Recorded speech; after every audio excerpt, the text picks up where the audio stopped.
God do great miracles. One in particular, as a little girl, I remember sitting on the front seat of the pew, and there was a lady who came up for prayer for my grandfather to pray that she had a large melanoma on the side of her face. As she walked across the platform, she told him what was going on, that the doctors had diagnosed her with skin cancer. And he raised his hand and put his hand on her cheek and began to pray the prayer of faith. In the meantime, my grandmother, who had sat on the rostrum behind him, raised her hand and began to pray in the Holy Ghost. I remember sitting there just mesmerized, watching what was getting ready to happen. As he removed his hand from her face, the skin cancer fell off in his hand. We all shouted and praised God, knowing that we had just witnessed a great and mighty miracle. Faith and action when we stand our ground.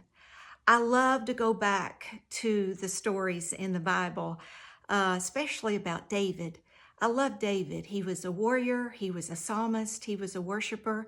He was a man after God's own heart. He too saw God do great and mighty things. But also, David had warriors who stood with him.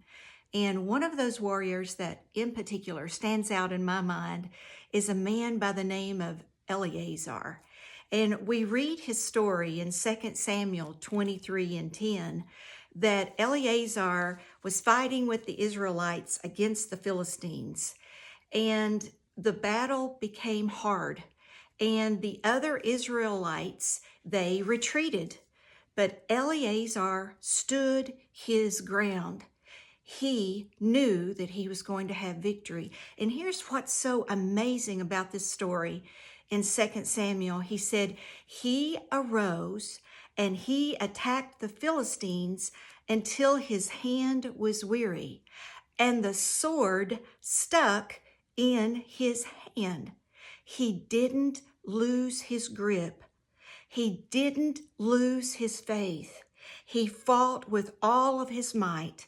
And the Bible said the Lord brought great victory that day.